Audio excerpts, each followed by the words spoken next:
Bienvenidos a Trono de Dios, Maranatá. Comenzamos este último itinerario de la teología eucarística, de la sacramentalidad de Jesucristo que entre nosotros se ha quedado bajo las especies eucarísticas para siempre. Vamos a realizarlo este vídeo in nomine Patris et Filii et Spiritus Sancti. Amén.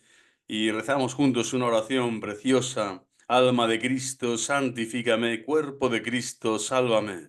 Sangre de Cristo, embriágame, agua del costado de Cristo, lávame. Pasión de Cristo, confórtame. Oh buen Jesús, óyeme, dentro de tus llagas, escóndeme.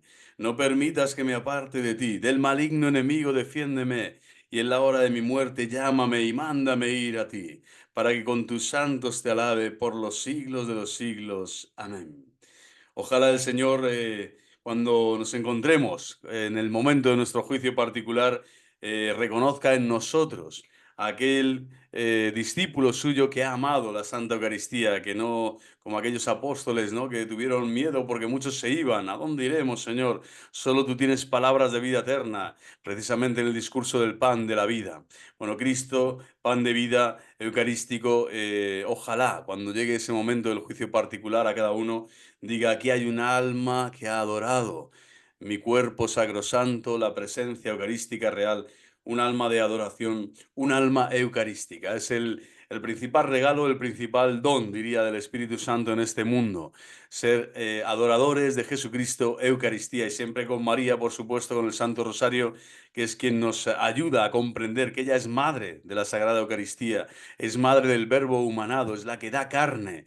Así lo dice también el Concilio de Calcedonia, consustancial a María Santísima, que le da esa humanidad preciosa, ya inmaculada, por supuesto, porque la Virgen siempre inmaculada solo da lo puro de Dios. Dios es pureza e inmaculada, y la Inmaculada Concepción pues se ha unido en esa unión mística.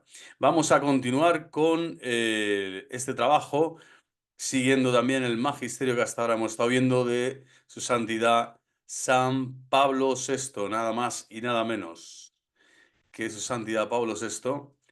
Y vamos a ver si lo consigo poner en grande para que se pueda ver todo clarito y bien.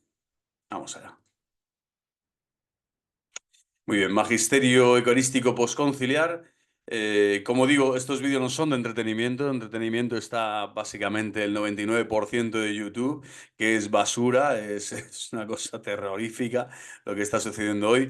Y bueno, la Virgen de la Almudena aquí la tenemos, la catedral, en este fondo virtual, y el Cristo que nos acompaña para adentrarnos en el Magisterio Eucarístico Postconciliar. Dentro de esta parte habíamos visto el otro día la encíclica Mysterium Fidei del año 65. Hoy nos vamos a adentrar un poquito en lo que Pablo VI, que siempre dijo, puedo decir que siempre he amado a la Iglesia y que para ella, no para otra cosa, me parece haber vivido. Qué maravilla, ¿no? Poder vivir y tener la conciencia, ¿no?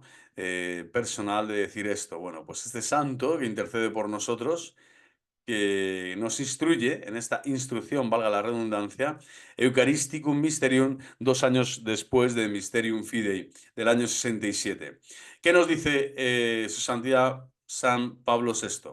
Pues vamos a ir viéndolo y resaltando aquello que sea más destacable. Después de la promulgación de la Constitución Sacrosanctum Concilium, recordamos que Mysterium Fidei, la anterior, se publicó 3 meses antes. Es una encíclica, que es un rango superior a una instrucción, como vemos, ¿vale? La encíclica que vimos el otro día, y fue escrita y publicada 3 meses antes de la conclusión del Concilio Vaticano II, de la última sesión del concilio que daba ya por clausurado el Gran Concilio Ecuménico Vaticano II. Bueno, pues esto ya es 2 años después.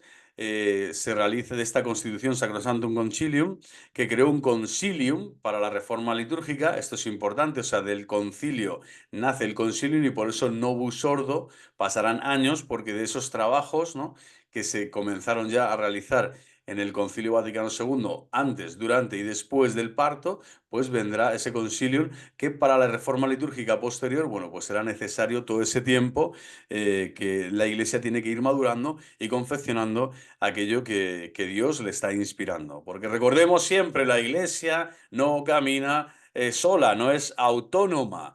la ley, el tiempo, hoy que aluden mucho, ¿no? Que la Santa Iglesia Católica ha perdido la ley de Dios, la ley divina, la ley litúrgica, la ley temporal, ¿no? Ahora se dice, ya no se dice antes de Cristo, después de Cristo.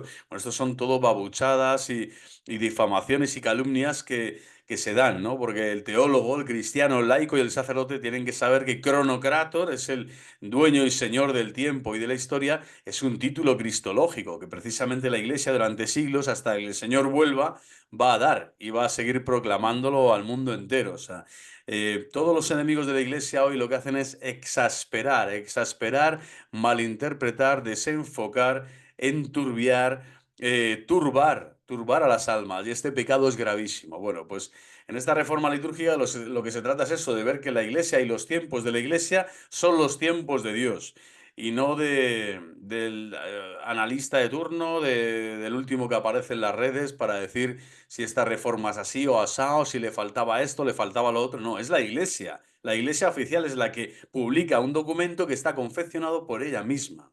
Ella es la única que tiene esa autoridad, esa potestas Christi para realizar esto, ¿no? Bueno, pues el cardenal Lecaro era el encargado en aquel año 65, escribió ya una nota al Papa y señalaba dificultades existentes respecto a la práctica del culto eucarístico. ¿Y cómo orientar esto, no? Y cómo conviene orientarlo a la luz de la teología y de la tradición. Bueno, pues esto era por así decirlo, es el corazón. La Iglesia está latiendo y está diciendo, los miembros de la Iglesia a través de su jerarquía están viendo las problemáticas que hay y los conflictos y también no solo amenazas, sino también las oportunidades que existen.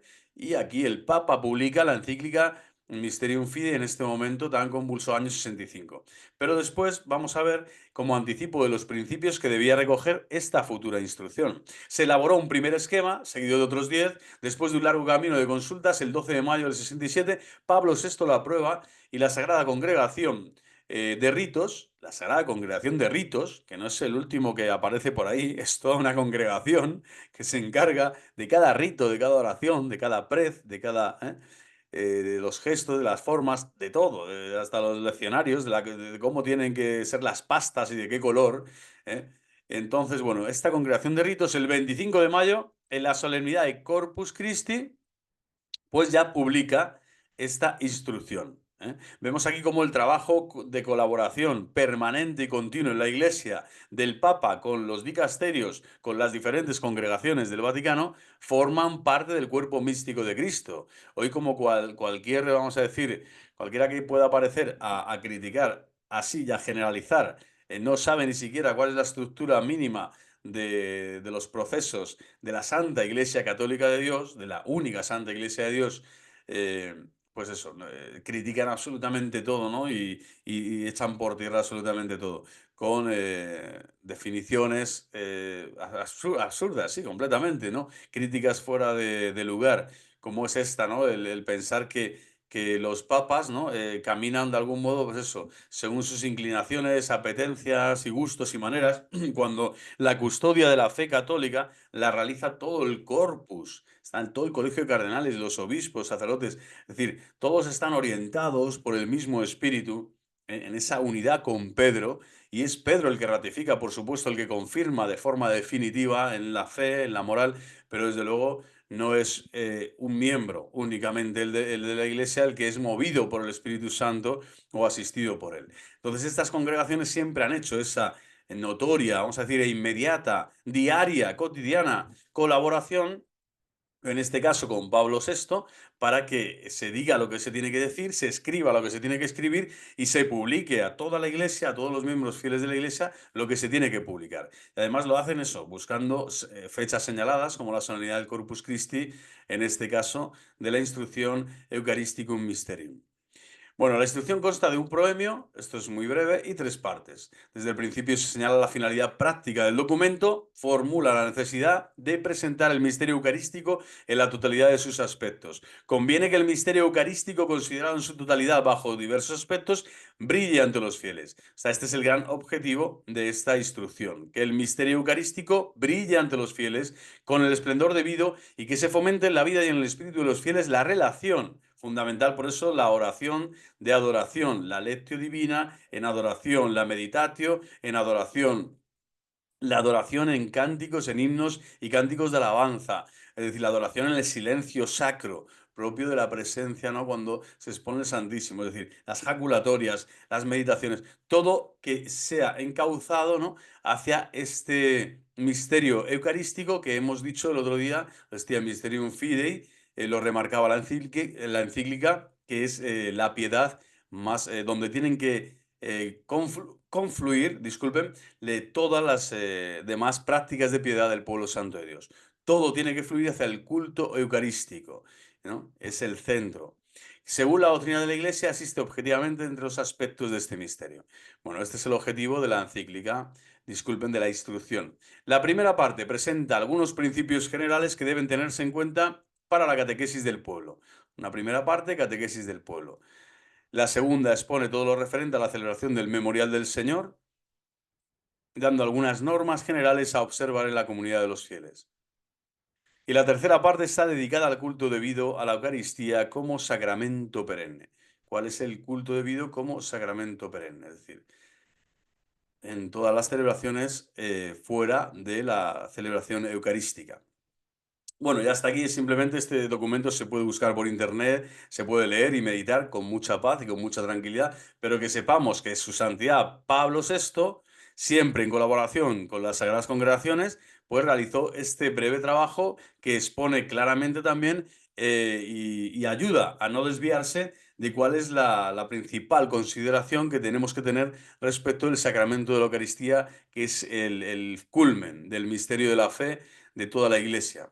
El credo del pueblo de Dios. Siempre hemos dicho también que es el misterio eucarístico, está enraizado en Cristo glorioso, en Cristo resucitado, que es quien da la gracia santificante eucarística a cada persona en este mundo, en este tiempo de la iglesia peregrina. Y que ya los que tienen esa liturgia celestial en la iglesia triunfante están de lleno en ese nuevo vino, ¿no? Que ya está bebiendo el Señor, esa vid eucarística glorificada, que es Él mismo, es estar con Cristo, ¿no? En el banquete celestial, que es el reino de Dios. Es el reino de Dios. Bueno, el credo del pueblo de Dios. El siguiente documento, un año posterior, Su Santidad Pablo VI emite este documento también fantástico, maravilloso, donde se explicita una profesión de fe pronunciada por él el 30 de junio del año 68. Fijaros qué añito, ¿eh? Fijaros qué añito, ¿no? El Santo Padre estaba ahí combatiendo contra todo lo que era, pues eso, el inicio de la hecatombe. Pero estamos viendo cómo la profesión de fe es lo fundamental, cómo la fe tiene que ser profesada para ser transmitida. Fides es auditus, auditum autam per verbum Christi. O sea, siempre la fe tiene que ser oída, escuchada, para ser transmitida, para ser llevada a todos los pueblos. Pues en este año, el credo del pueblo de Dios, como clausura del año santo de la fe, año de la fe, instituido para conmemorar el 19 centenario del martirio de los apóstoles Pedro y Pablo. En el año 2010 también Su Santidad Benedicto XVI convocó un año santo de la fe. Muchos lo recordarán, ¿no? Con el credo niceno constantinopolitano como centro también de remarcar que estábamos en el año de la fe, donde hay que decir creo lo que la Iglesia cree, es decir, el credo apostólico, el credo de la Iglesia. Con este credo, Pablo VI quería responder no solo a una situación de increencia creciente, motivo de seria preocupación para la Iglesia, sino también de determinadas concepciones teológicas intraeclesiales que estaban en el origen de esta situación. Por un lado, el Papa nos está haciendo ver que hay problemas dentro de la Iglesia, como siempre los ha habido y siempre los habrá. Es decir, los miembros de la Iglesia, va a haber algunos que se desvían, que se separan, que critican, que comienzan a decir cosas que no tienen sentido, que no están bien enfocadas. Bueno, para eso está el Papa, están los documentos y esto es obvio. Y por otro lado, la increencia creciente, que ya es parte del secularismo, de este mundo materialista y hedonista en el que actualmente vivimos, que da la espalda a Dios, de todos estos laicos, ¿no? O bautizados paganos, que existen en la tierra, pero que el Señor, desde luego, va a seguir diciéndoles qué es lo que tienen que creer para ser salvos y cuáles son las verdades fundamentales de nuestra fe católica para llegar a la salvación, para que el Señor pueda acogerte en sus brazos cuando partas de este mundo. Y por eso los papas están guardando el depósito de la fe y transmitiéndolo, lo custodian y lo transmiten, lo entregan. ¿Para qué? Para que las generaciones futuras, hoy en día los niños, los jóvenes, puedan recibir la profesión de fe católica, la fe verdadera, íntegra que salva, con una verdadera piedad, una sincera piedad. Bueno, pues respecto a la teología del misterio eucarístico, ofrece una explicación detallada recogiendo las afirmaciones fundamentales de la encíclica Mysterium Fidei de 3 años atrás. Básicamente que el sacerdote ofrece el sacrificio de la misa en persona de Cristo y en virtud del poder que se le ha otorgado, se le ha dado por el sacramento del orden. Lo ha recibido por este sacramento. Bueno, está hablando que la aportación a este documento del credo en el pueblo de Dios, el credo del pueblo de Dios, son 5 puntos los que pueden sintetizarse en todo este documento, que también es una maravilla. No, bueno, pues el punto 24 dice: nosotros creemos que la misa, que es celebrada por el sacerdote representando la persona de Cristo en virtud de la potestad recibida por el sacramento del orden y que es ofrecida por él en nombre de Cristo y de los miembros de su cuerpo místico. ¿Vale? O sea, esto es impresionante. Está hablando claramente qué es lo que la Iglesia piensa, es decir, cree, ¿no? Credere es cum ascensione cogitare, decía San Agustín, ¿no? Creer es pensar con el asentimiento, ¿no? Bueno, pues creer es pensar con el asentimiento de la fe que tiene la Iglesia, ¿no? Al darnos esta belleza, ¿no? De doctrina. Es decir, la misa es el sacrificio de la misa, lo primero, el sacerdote lo primero que hace es ofrecer el sacrificio de la misa. Por lo tanto, todas estas habladurías que se dicen de que sé qué pasó en el Novus Ordo, qué sucedió y tal, y los teólogos y los protestantes que aparecían por aquí y por allá, siempre de primeras el sacerdote y el sacrificio de la misa, y de segundo el sacramento del orden. Todo lo que los sedevacantes, herejes de todo pelaje, vienen a interpelarse, ¿no? De forma engañosa, de forma sibilina, para deformarlo, para decir que allí no hay validez en ese poder sacramental ya conferido, porque ha habido cambios, ¿no? Cambios en la forma, cambios en los aspectos del rito, de la ritualidad, de todo lo que es la celebración, etcétera, ¿no? Bueno, pues es completamente falso y completamente hereje, ¿no? Afirmar ambas cosas, ¿no? Que la misa ya no es sacrificio, o que ya no hay sacerdotes, o que el sacerdote ya no recibe el poder sacerdotal en el sacramento del orden. Y todo esto, bueno, in nomine ecclesia también, ¿no? Pero aquí está remarcando en este punto el credo del pueblo de Dios que creemos que la misa es celebrada por el sacerdote representando a la persona de Cristo. O sea, es clarísimo, representando a la persona de Cristo, in persona Christi. En segundo lugar, en este credo del pueblo de Dios, que hay que remarcar, también estamos en el punto 24, y lo que se remarca como síntesis, siempre estamos hablando en este documento respecto de la Eucaristía, el sacrificio eucarístico. Se declara la misa como sacrificio idéntico al de la cruz. O sea, no es otro, no es una repetición, no es una memoria de aquel hecho que sucedió, no es no es un aniversario de ningún tipo, ¿no? No es una imaginación, no es una abstracción, no es un contemplar lo que sucedió, pero que ya no está, o no es una simbología, no es ni siquiera un esfuerzo nuestro por encontrar la verdad. No, es lo que es.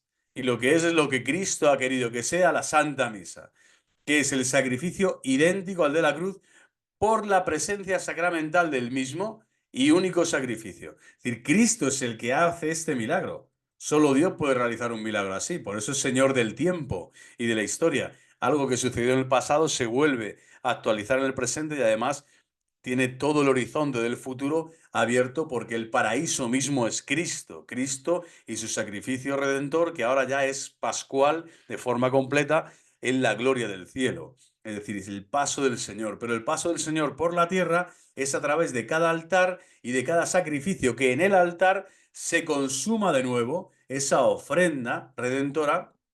Y por eso la Iglesia te enseña con tanta maestría, con tanta maternidad, que allí está es el sacrificio idéntico al de la cruz. No es otro, no es una parte, no es una pequeña porción, no es algo que está ya más desarrollado, no, no, es el idéntico, es el mismo, ¿no? Cristo una vez para siempre se entregó por nosotros y allí se vuelve a entregar porque ese evento es metahistórico, es metatemporal, va más allá del tiempo. Cristo es el alfa y la omega. Nosotros creemos que la misa es realmente el sacrificio del Calvario, que se hace sacramentalmente presente en nuestros altares. O sea, a ver, esto lo está diciendo su santidad Pablo VI para remarcar una y otra vez a todos los herejes de todo pelaje, como digo, todo tiempo y lugar y condición, de todas latitudes, que ya he conocido varios, de América del Norte, América del Sur, Europa o África. Aquí el problema es este, que los hombres pensamos que vamos a creer en la fe de la Iglesia de una forma diferente o diversa a cómo la Iglesia te dice que tienes que creer. Y aquí entra la gran tentación del diablo.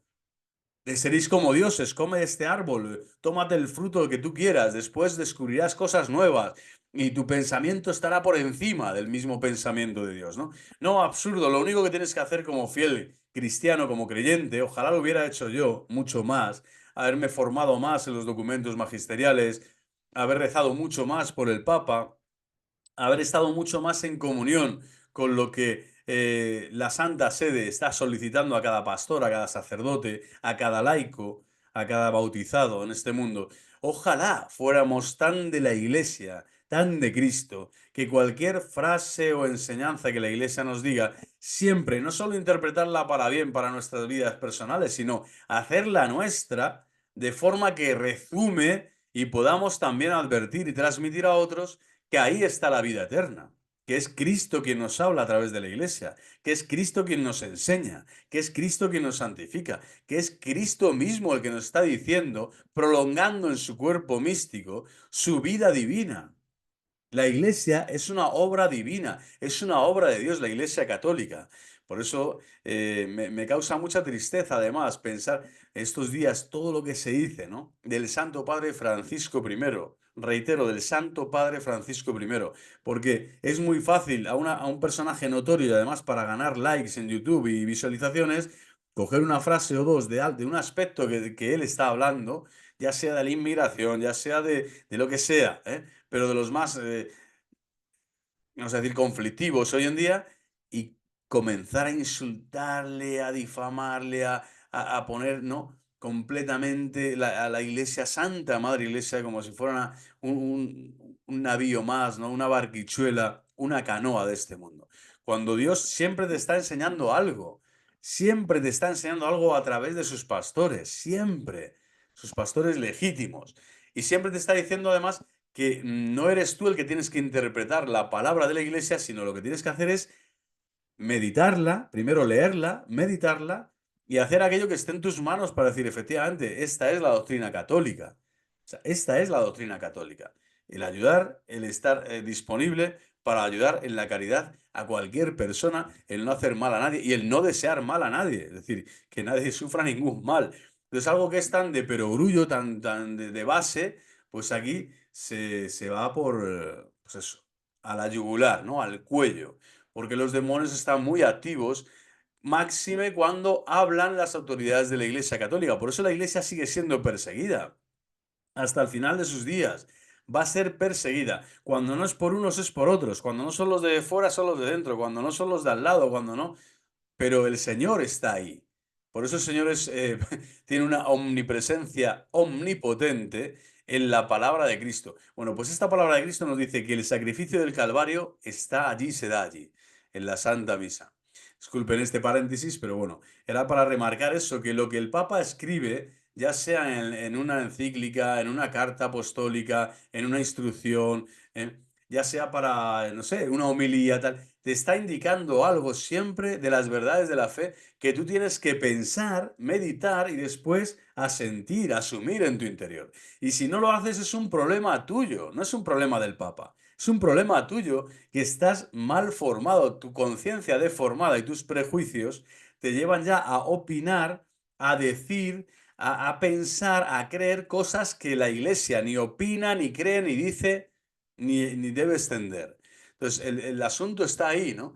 Que hoy todos nos pensamos que somos profetas en nuestra tierra y los más sabios del planeta, cuando somos, francamente, adolecemos de una base formativa y intelectual grandísima, y más todavía para esto, ¿no? Fijaros que hay millones de visualizaciones, millones semanales de grupos que se dicen católicos, cristianos católicos, que están arremetiendo constantemente contra el Papa y contra la Santa Iglesia de Dios.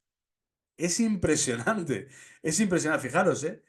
Sí que es apostasía, porque la apostasía del mundo ya te la esperas. Que uno dé la espalda a Cristo, que no se hable de Dios como debería, que a Dios se le vaya arrinconando su presencia, ¿no? En las escuelas, en la vida pública, en la vida social, cultural, política. Eso ya se espera, que haya enemigos, pero hay muchos cristianos dando la batalla en esos terrenos.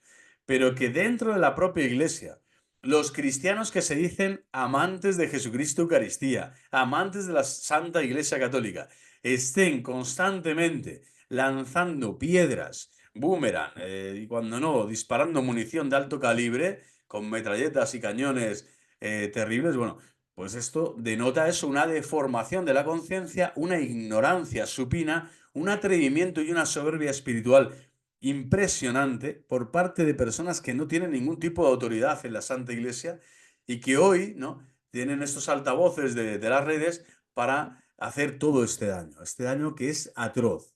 Causa muchísimo más daño uno que dice como yo, que durante mucho tiempo he estado opinando según mis cábalas y según mi cabeza, sin seguir los consejos solamente de la Iglesia. Cuando yo he opinado así, yo me he llevado al error y además he arrastrado a otros al error, o al menos a que la sospecha y los maestros de la sospecha, que sabemos que son, pues eso, todos los enemigos de Cristo y de la Iglesia, estos maestros lo que hacen es que siempre vas a tener razones para criticar de forma mordaz, de forma nada constructiva, difamatoria y con calumnia tantas veces, es decir, con mentira detrás, es decir, con el espíritu de la mentira, aparentando que eres un buen católico y que eres un buen cristiano, y te vas a ir con grupos sedevacantes, con tradicionalistas, vas a decir que Bergoglio no es el Papa, que, no, o sea, cosas absurdas, completamente fuera de lugar. ¿Por qué? Por tu soberbia, por tu soberbia. Pídele a Cristo Eucaristía, acercarte al misterio de que la fe se transmite y se custodia solo en la Santa Madre Iglesia y en su magisterio verdadero, auténtico, que es el que aquí estoy exponiendo del año 1968. Continuamos con el credo del pueblo de Dios de Pablo VI. Bueno, vamos a pedirle al Señor eso, humildad, humildad para reconocer que la enseñanza de la Iglesia sigue vigente, es indestructible, es indestructible y es inconciliable con ningún otro principio, ni filosófico ni teológico de este mundo, porque tiene su propio ámbito. La Iglesia, la revelación pública, la ha recibido de Dios y por lo tanto nada puede deformar y nada puede, pues eso, no se puede uno engañar ni autoengañar si estás dentro de la Iglesia. ¿Por qué? Porque la Iglesia es la verdad. La verdad vive en la Iglesia. La Iglesia es la esposa. La esposa que está constantemente abrazando al esposo, es decir, el corazón del esposo y de la esposa están unidos, al unísono, a la par. Lo que escriben, lo que aprueban, lo que predican, todo está guiado y sostenido por Dios, Padre, Hijo y Espíritu Santo, uno y trino, que dan a la iglesia esa potestas sacra que viene de Dios.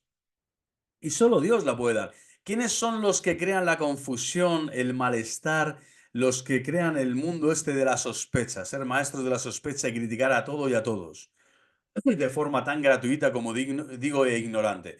Pues aquellos que no están en sintonía con el corazón de la Iglesia, que es con el corazón de Cristo.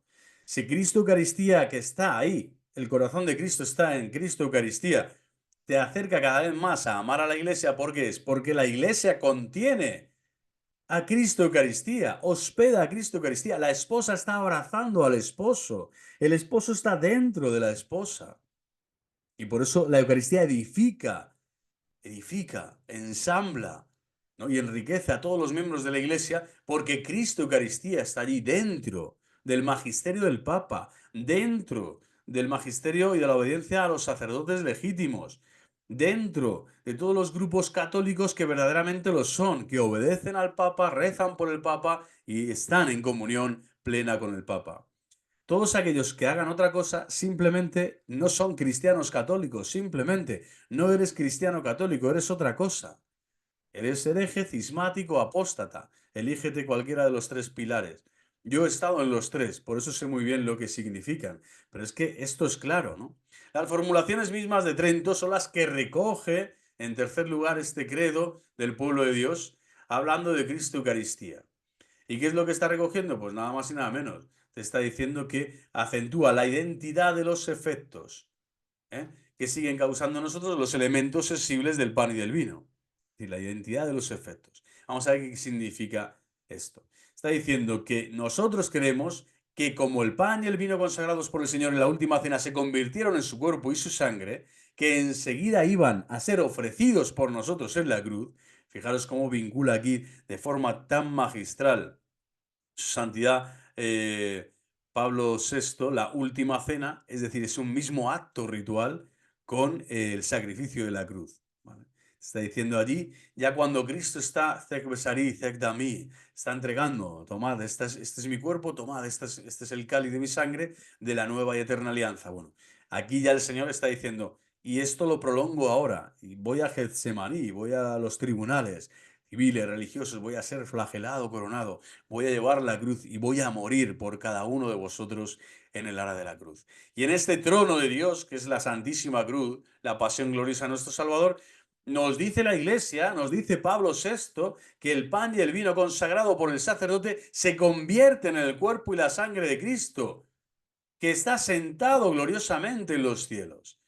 Es decir, es impresionante el sacrificio de la cruz, es impresionante de forma incruenta, ya sin derramamiento de la sangre, se está dando todas las gracias que se contuvieron en el Sagrado Corazón de Jesús desde la última cena hasta que el Señor expira. Expira hasta que el Señor muere. Y no solo esto, sino que además hasta cuando el Señor fecunda su iglesia, es decir, resucita, asciende a los cielos y envía al Espíritu Santo para que tú y yo ahora comulguemos. ¿Con quién? Con Cristo glorioso, porque es Él que sentado gloriosamente en los cielos, de nuevo realiza el milagro de la redención y de la santificación del corazón del hombre en cada misa. Cada vez que te acercas al altar, cada vez que la adoras primero, adora la Santa Cruz, el santo sacrificio del Señor, y después comulgas con su cuerpo glorioso, eucarístico, sacramentalmente.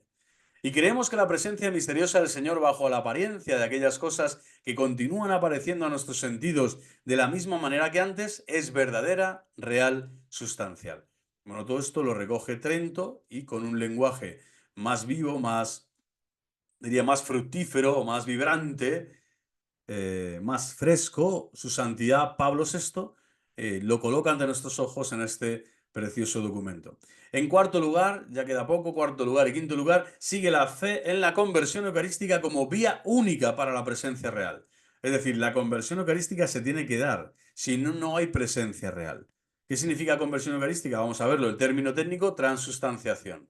La Iglesia sigue hablando con este término para indicar, ¿no?, que los intentos de interpretación del dogma como transfinalización y transsignificación pues no están aprobados. No están aprobados, aunque hemos dicho también que existe la visión correcta católica para realizar teología con estos dos conceptos. Pero no para hablar de la conversión eucarística. Es decir, para hablar de la presencia real solo puedes hablar de transustanciación. No vale hablar de presencia real para hablar diciendo transfinalización o transignificación. No, solo la presencia real va vinculada de forma sacra, forma dogmática, al término, al concepto transustanciación. Y esta es la clave fundamental de la presencia real de Cristo. Es decir, hay un cambio, la sustancia establece, por lo tanto, que de modo general lo que absolutamente debe mantener cualquier intento de explicación teológica de la transustanciación para salvar las exigencias del dogma.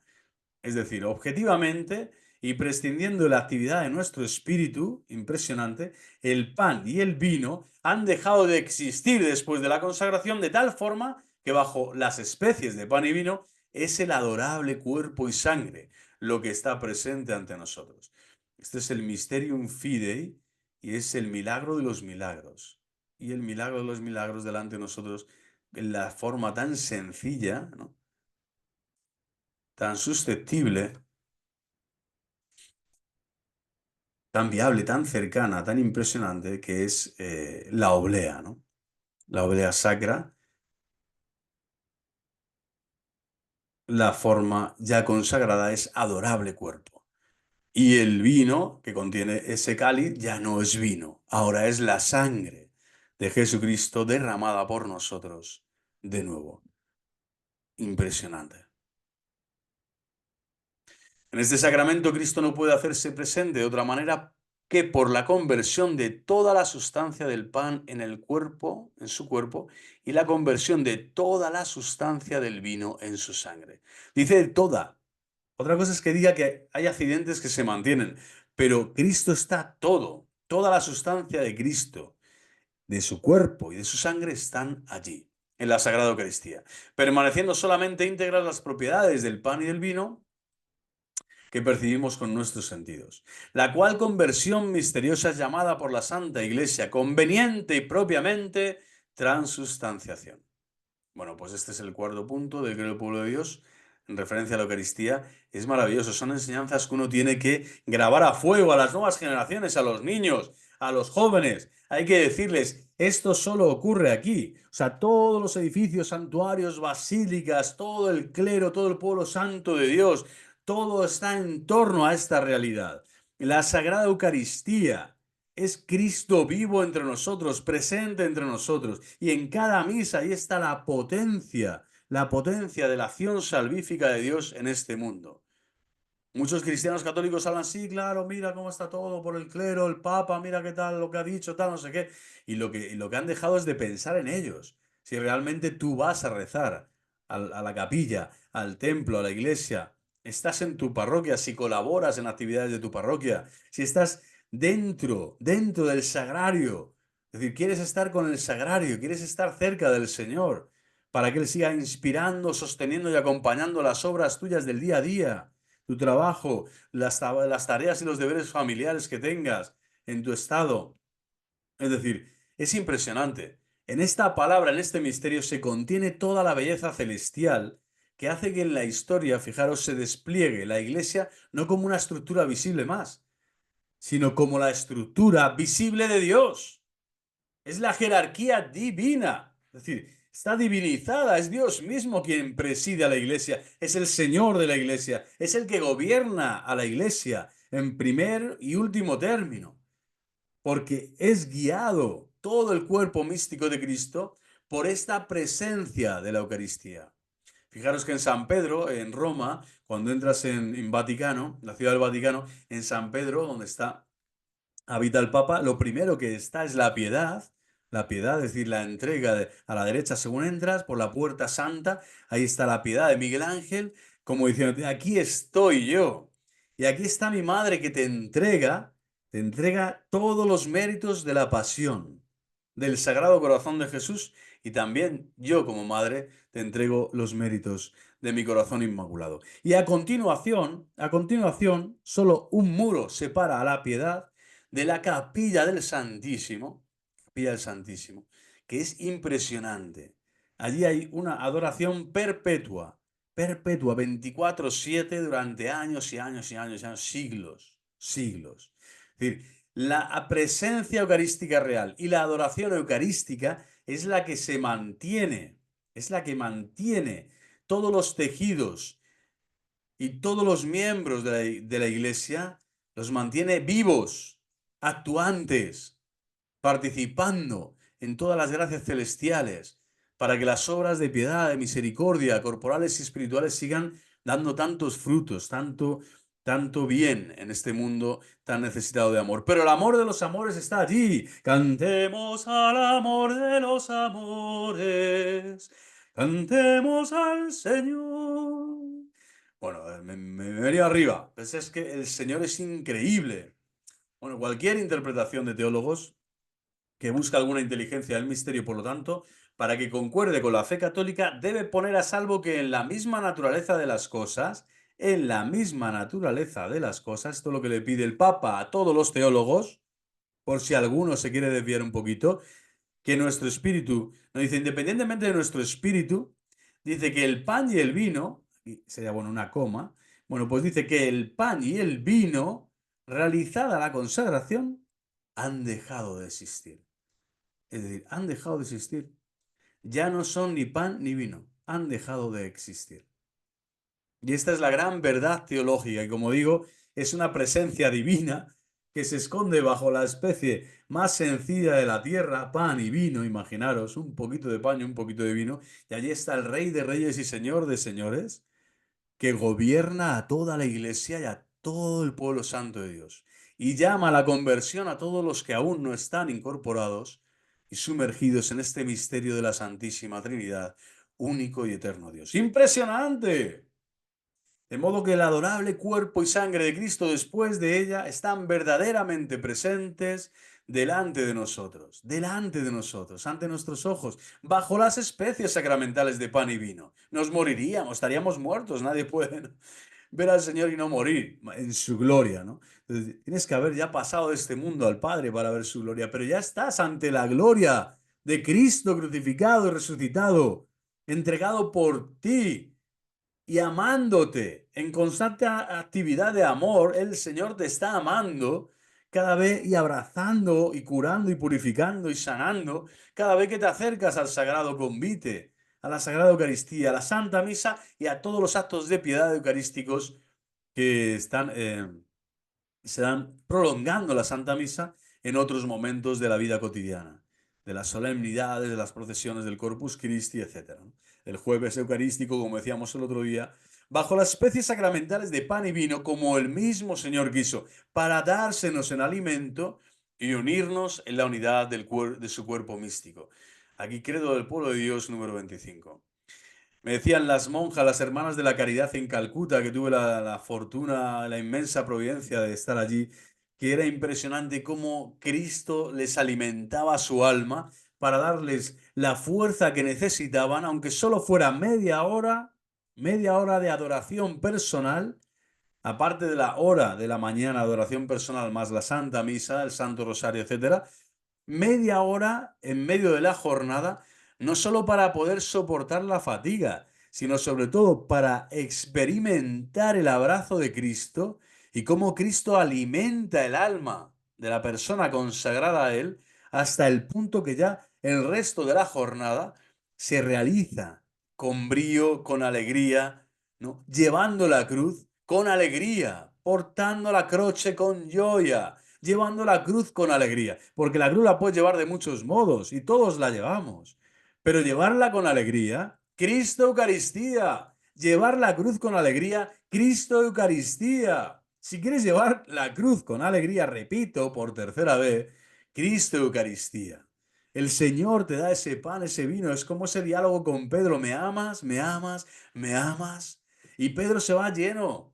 Dice, se entristeció Pedro, sí, pues no la va a matar, pero que después fue pletórico toda su vida.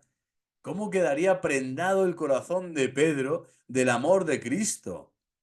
Cuando le está diciendo, yo voy a estar contigo todos los días hasta el fin del mundo, en la Eucaristía. En la Eucaristía lo vas a recibir todo, todo lo que necesites, la vas a celebrar presidiendo, pero tú vas a ser el primero también en comerme, en alimentarte de mí.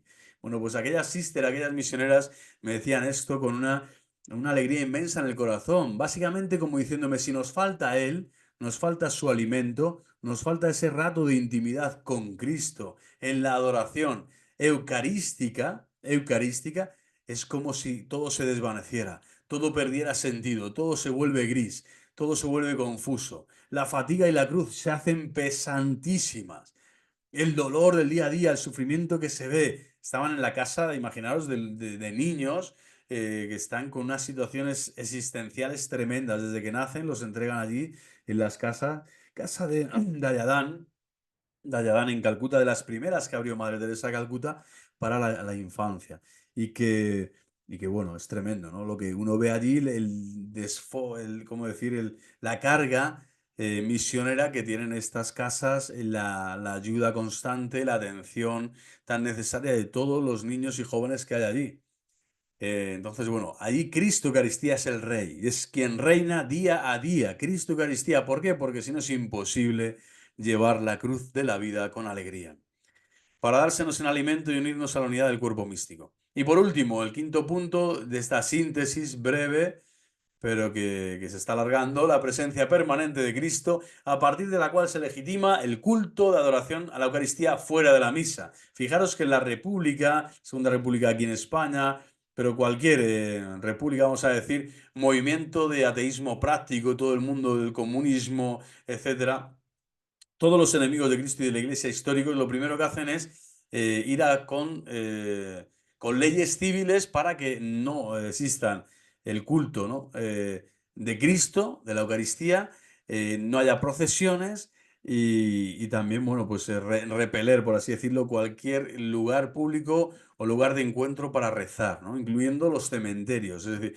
todo lo que sea vida cristiana comienzan a coercitivamente a realizar leyes civiles que van contra la libertad de creer y de adorar a Jesucristo en su iglesia. Bueno, pues ¿por qué? Porque es fundamental. Sabe el enemigo que lo primero que es que la fe es pública y la fe públicamente se expresa de forma espectacular, impresionante, en el culto eucarístico, la misa y los actos de piedad fuera de la misa, ¿no? Especialmente la adoración eucarística. Bueno, pues remarca de nuevo el Papa que este culto de adoración se tiene que dar, que es legítimo, que es maravilloso, que es impresionante, que tenemos el derecho y el deber. Los derechos de Dios tienen el derecho y nosotros el deber más bien de alimentarnos de Él, porque sin su amor este mundo que pasa y pasa rápido no tiene ningún sentido.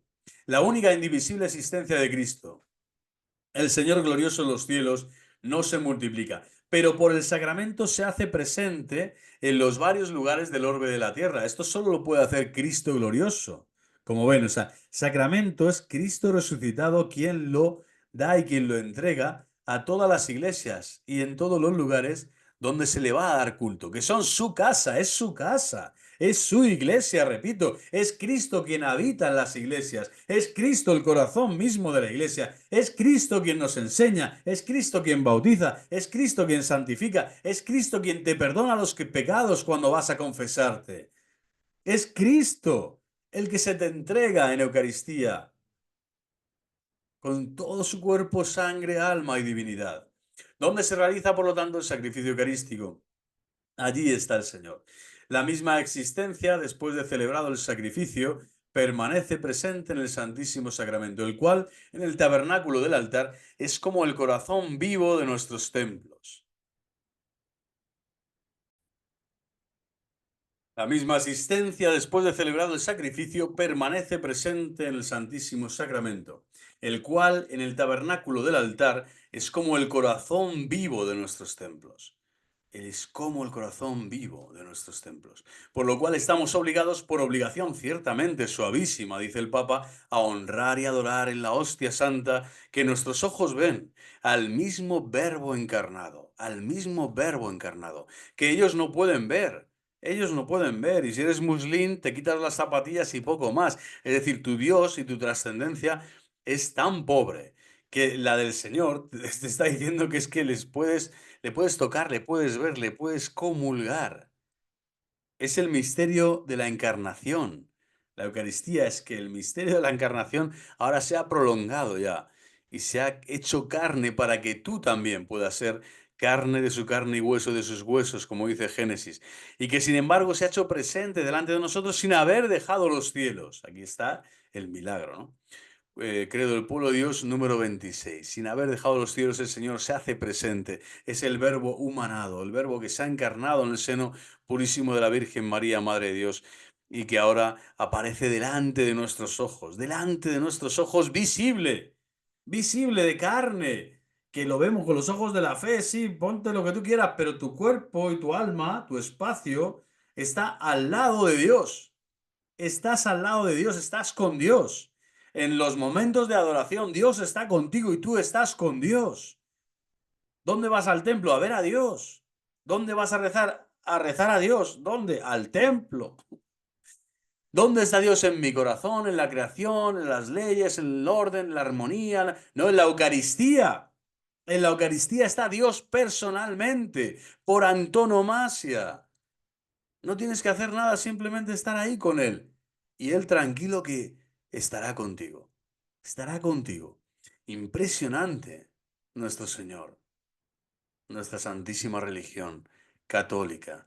La apretada síntesis del misterio eucarístico que ofrece el credo del pueblo de Dios, ayuda a situar la Eucaristía, por lo tanto, en la profesión de la fe, ¿no? Pablo VI mete, ¿no?, el misterio eucarístico dentro de la profesión de la fe. Era un hombre eucarístico, tenía que serlo, vamos. Todos los papas lo han sido, pero es que él de forma especial. Fijaros la cantidad de magisterio que ha desgranado en su pontificado este santo, San Pablo VI. Es una exigencia de la fe confesada de que este misterio sea considerado, por lo tanto, en su totalidad bajo sus diversos aspectos. Por eso ha querido siempre, ¿no?, que dentro de esa visión eclesiológica, de esa eclesiología que el Vaticano II viene a expresar, ¿no?, eh, de forma impresionante y maravillosa, allí está la celebración eucarística en el centro, en el corazón de la vida cristiana siempre, ¿no? Y esa misma vitalidad ha querido también, pues matizarla, enseñar, corregir, y expresar esta dimensión eucarística de la fe católica, Pablo VI, a través de estos otros documentos: Credo del Pueblo de Dios, la Instrucción Eucharisticum y la encíclica Mysterium Fidei.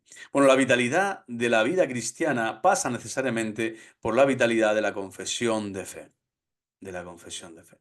Pues aquí, desde luego, hasta aquí ya maravilloso todo lo que ha expresado el Papa Pablo VI, impresionante y fortísimo esto, ¿eh? La confesión de tu fe, cuando varía, cuando comienza a deformarse, cuando la vida cristiana, tú ya dejas de estar en esa vitalidad de la vida cristiana, de lo que te ofrece tu parroquia, tu párroco, tu obispo concreto, las instituciones de cáritas, de caridad, que existen en tu alrededor, las misiones de la iglesia, o sea, todo con lo que tú puedes colaborar en la Santa Madre Iglesia, que te pueden inspirar, la visita de enfermos, visita a residencias, el mundo de la educación católica, o sea, es decir, impresionante todo el abanico que existe de caridad cristiana, pero siempre, en tanto y en cuanto tu confesión de fe es católica, está firme, está asentada en los pilares verdaderos del magisterio. En el momento que empiezas a desviarte y a perder vitalidad de la vida práctica de la Iglesia, tú también, tu fe, tu confesión comienza a debilitarse y acaba siendo cualquier cosa, que es lo que le ha pasado a las monjas de Belorado o a esto o al otro. Es decir, tienes vida espiritual, pero comienzas a meter veneno, a inocular basura de otras partes, de otras fuentes, de otros lares, de otros lugares que no son, ya son cisternas agrietadas, que ya no es el magisterio de la Santa Madre Iglesia, ya no es el respeto a las autoridades, a la autoridad pontificia del Papa y a las autoridades episcopales. Ya es el menosprecio, es el despreciar, el yo sé más que tú, no, yo puedo más en este, buah, aquí me engañan, es total, sospecho de todo. Es decir, te vuelves rancio, te vuelves avaro, te vuelves codicioso, te vuelves soberbio, te vuelves extraño, te vuelves rarito. ¿Por qué? Porque no estás en la vida cristiana, ordinaria, cotidiana, que confiesa la fe y la profesión de la fe con esa exigencia de la totalidad de bajo sus diversos aspectos, es decir, abrazando a todo el cuerpo místico de Cristo, sin desdeñar nada, a los más débiles atrayéndolos para ser más fuertes, a los más fuertes animándoles para que sigan guiando, a todos rezando unos por otros, para que en todo este movimiento de unidad en el Espíritu Santo de Dios se pueda robustecer más el cuerpo místico, el totus Christi, ¿no? El totus corpus Christi, la totalidad del cuerpo místico. Otras referencias magisteriales ya para concluir este vídeo de Santidad Pablo VI, fantásticas estas otras también. Fijaros que van a estar en los documentos también del año 68 y otro del año 67 y otro muy posterior ya casi al final de su pontificado en el año 1975. En todos ellos también hace referencias al misterio eucarístico. En la encíclica Sacerdotalis Celibatus del año 67,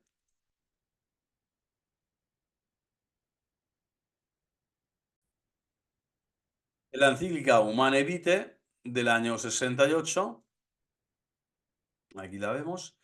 Y la exhortación apostólica Gaudete in Domino, del año 75. En todas ellas, ¿no? Al igual que ocurriera con Mysterium Fidei, el Papa retiró de la Asamblea Conciliar la discusión pública sobre cuestiones debatidas sobre el celibato sacerdotal y sobre la regulación de la natalidad. O sea, son tres temas que no entraron de pleno en el concilio por voluntad papal. Y por algo sería. ¿Por qué? Porque ahí estaba el Espíritu Santo con él. Para que no entraran esos tres temas, ¿no? Que se van a explicitar de forma clarísima y maravillosa a lo largo del magisterio posterior, reservando para ambos temas sendas encíclicas en las que serían despejadas las opiniones confusas al respecto y se formularía con vitalidad nueva la enseñanza católica. Pablo VI, en la encíclica, acoge todas las objeciones modernas que se oponen al celibato de los sacerdotes. La responde adecuadamente y argumenta con vigor la conveniencia de mantener firme el vínculo entre el sacerdocio y el celibato. Con esta encíclica, la temática desarrollada en el concilio respecto al sacerdocio ministerial quedaba completada. La Eucaristía se menciona en dos ocasiones. La primera, vamos a ver, dice, al exponer doctrinalmente la dimensión eclesiológica del celibato sacerdotal. Y la segunda es al describir pastoralmente los fundamentos de la espiritualidad del sacerdote. En el primer caso, el Santo Padre recuerda cómo el sacerdote, apresado, entre comillas, por Cristo Jesús, se configura más perfectamente a Cristo. También en el amor con que ha amado a su iglesia. Maravilloso, maravilloso, maravilloso. Y el ministro, al mismo tiempo que es ministro de la gracia y de la Eucaristía, el sacerdote célibe se une más íntimamente a la ofrenda, poniendo sobre el altar su vida entera que lleva las señales del holocausto. Impresionante, precioso. O sea, el celibato está unido también a ese momento del altar, donde el Señor se entrega. Pues la vida del célibe es, yo mi vida la entrego aquí, yo mi vida como sacerdote, como ministro de la gracia y de la Eucaristía, ofrezco en esta Eucaristía mi vida por todo el pueblo de Dios, por el pueblo santo de Dios.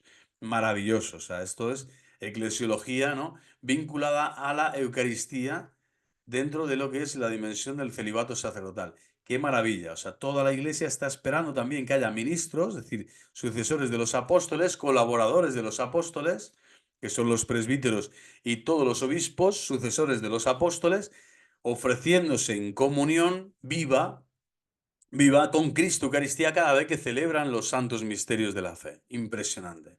En el segundo caso, se afirma que la vivencia gozosa de la virginidad es sólo posible para el sacerdote cuya vida se encuentra cimentada en los pilares de la verdadera piedad sacerdotal, entre los que se ha de contar con la Santísima Eucaristía siempre. Es decir, en este momento está hablando, ¿no? Cuando se habla de la espiritualidad del sacerdote, está diciendo, ¿y cuál es la espiritualidad del sacerdote? Sea diocesano, sea perteneciendo a una orden religiosa, dominico, jesuita, franciscano, benedictino, etcétera. Independientemente de que sea un sacerdote secular, llamado así, también el diocesano o un sacerdote religioso perteneciente a una congregación religiosa u orden religiosa, siempre la piedad central sacerdotal, la verdadera piedad sacerdotal, está vinculada a la piedad eucarística o al pilar eucarístico, ¿no? Es como la Virgen del Pilar. Bueno, pues ahí está la Sagrada Eucaristía y la Santísima Virgen.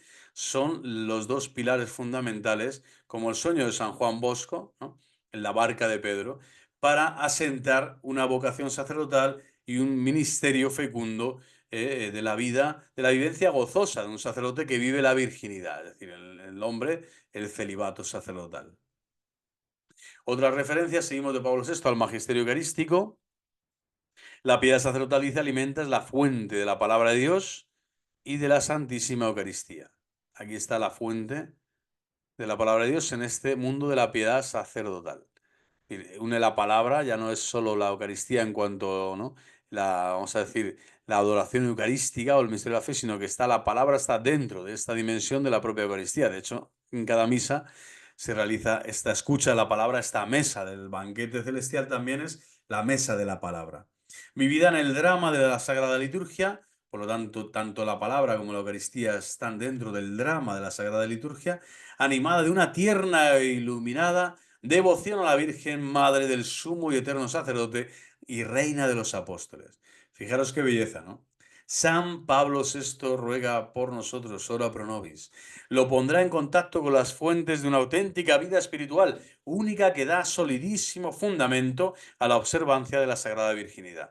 Es decir, la piedad eucarística, la palabra de Dios en la piedad eucarística, Santísima Eucaristía, y el amor, la devoción, ¿no? Constante, completa a nuestra Santísima Madre, la Virgen María, que es reina, fijaros, del sumo y eterno sacerdote y reina de los apóstoles. Está vinculando al ministro de Dios a este título de Jesucristo, esta realidad ontológica de su ser, porque Cristo es eterno y sumo sacerdote por derecho propio, por natura divina. Él viene a la tierra ya para ser el sacrificio expiatorio, ¿no? Esa oblea santa, inmaculada, ostian laudis, eh, que perpetúa en la historia el amor de Dios a los hombres, ¿no? Y al mismo tiempo, como sumo y eterno sacerdote, también nuestra Santísima Madre, la Virgen María, participa de este sacerdocio de Jesucristo, su Hijo amado, y al mismo tiempo es reina de los apóstoles, nada más y nada menos. Menudo título, ¿no? De los primeros, diría yo, reina de los apóstoles y de los mártires, a la Santísima Virgen María, nuestra Madre, que por eso tiene a los sacerdotes de forma predilecta en su corazón inmaculado. ¿Por qué? Porque sabe que ellos son los que representan a Cristo, cabeza, y los que representan en el altar, en el sacrificio de la misa, a su Hijo amado, que es quien se ha ofrecido, y ella estaba allí al pie de la cruz, Stabat Mater dolorosa. Bueno, el número 75. Otras referencias, vamos a ir a Humane Vitae de forma rápida, el matrimonio y la familia, sobre todo este documento, siguiendo pues las labores que ya iniciaron Gaudium et Spes, gozos y esperanzas de este documento del Vaticano II. No pocos habían sembrado confusión en la Iglesia sobre el tema este de la regulación de la natalidad. Bueno, pues Pablo VI lo recoge todo esto y aquí se ofrecen orientaciones directrices del recién clausurado concilio, en Humane Vitae. Aparecen estas cuestiones en los puntos tal, del 2 al 6, todo el tema de la competencia del magisterio en estas cuestiones. Después se formula los principios morales del punto 7 al punto 18 y por último se concluye con directrices pastorales del 19 al 31. Bueno, formuladas en torno exhortativo, dentro de las cuales encontramos, ojo, siempre la mención de la Eucaristía. Así el Papa, al exhortar a los esposos a vivir en fidelidad su vocación cristiana iniciada en el bautismo y concretada en el sacramento del matrimonio, les invita a acudir a la Eucaristía, fuente de gracia y de caridad.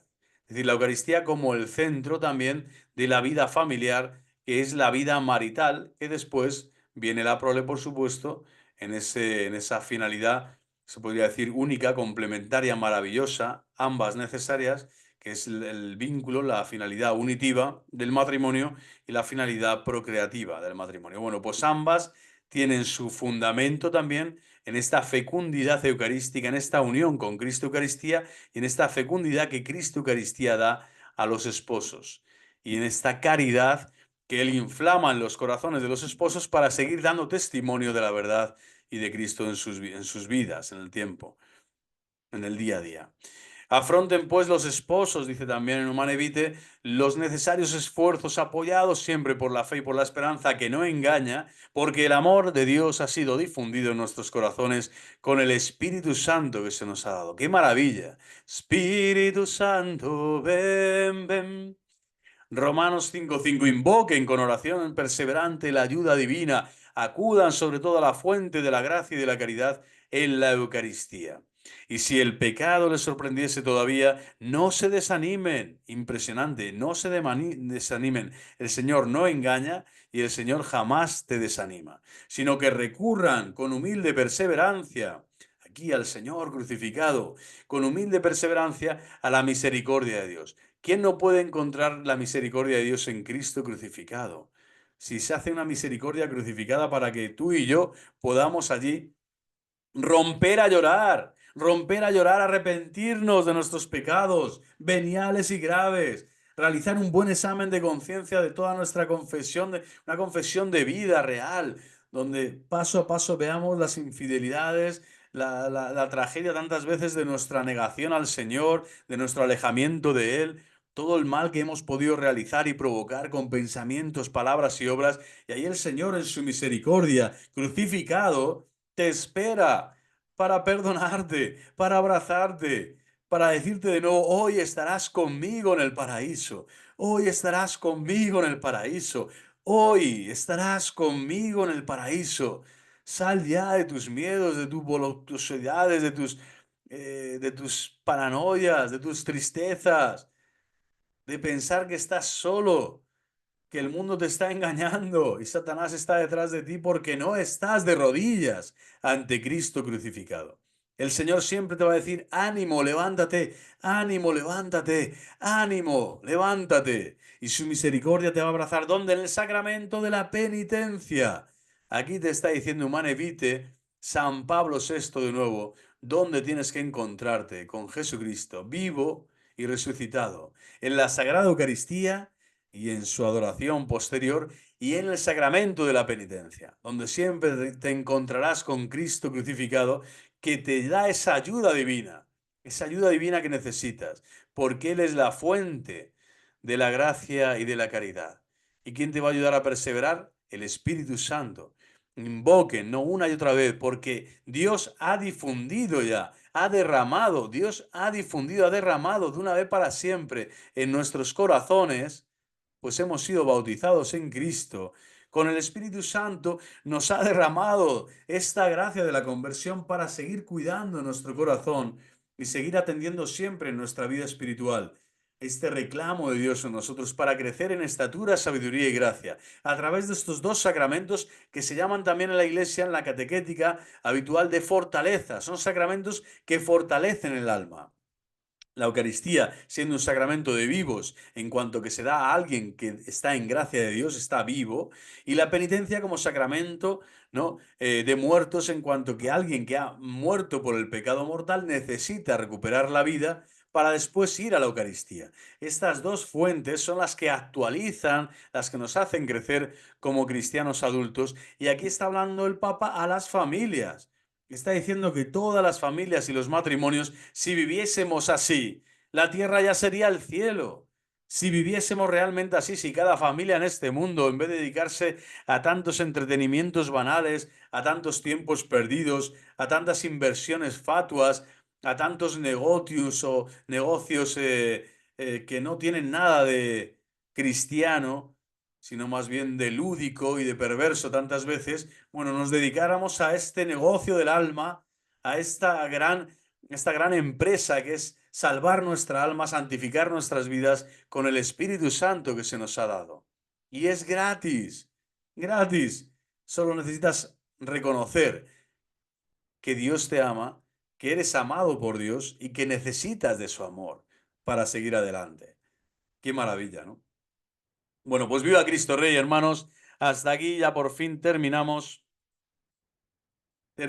la teología sacramental referente a la Sagrada Eucaristía. ¡Viva Cristo Rey! ¡Viva la Sagrada Eucaristía!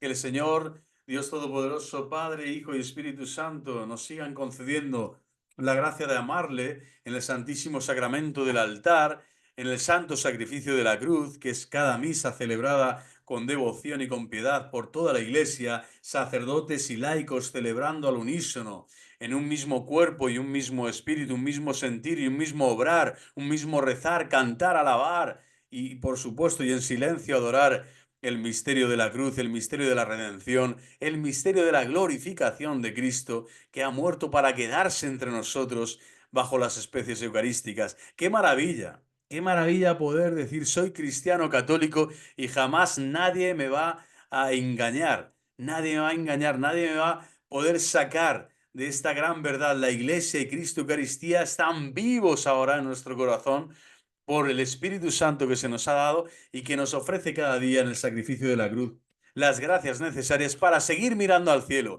para seguir creyendo en Él, para saber, Señor, solo tú tienes palabras de vida eterna, saber que ahí está el camino, la verdad y la vida, que es Cristo Eucaristía, es Cristo Eucaristía, que es Cristo Eucaristía. Viva Cristo Rey, viva el corazón inmaculado de María y por favor, los que han llegado a este punto del vídeo, que difundan al máximo estos vídeos, son como digo, son más para meditar, son vídeos más formativos que de entretenimiento o de simple babuchadas como hay tantas veces en las redes, pero desde luego yo creo que pueden hacer mucho bien también para hacer crecer la piedad eucarística y fomentar sobre todo lo que la Iglesia nos dice y nos está diciendo hoy siempre, nos han dicho los papas, antes, durante y después de cada concilio, incluyendo el Concilio Vaticano II, las verdades fundamentales de la fe y de la piedad eucarística que nos tienen que hacer retomar siempre, ¿no? El amor a la Iglesia y el amor a Cristo, Rey de la Iglesia, Rey Señor de la Iglesia, con más ahínco, con más ardor, con más fuego en nuestro corazón. Bueno, pues que así sea, les deseo que puedan estar y seguir acompañándome en este itinerario, en este percurso, en este camino hacia el cielo que es Cristo Eucaristía. Viva Cristo Rey, viva el corazón inmaculado de María. Hasta la próxima.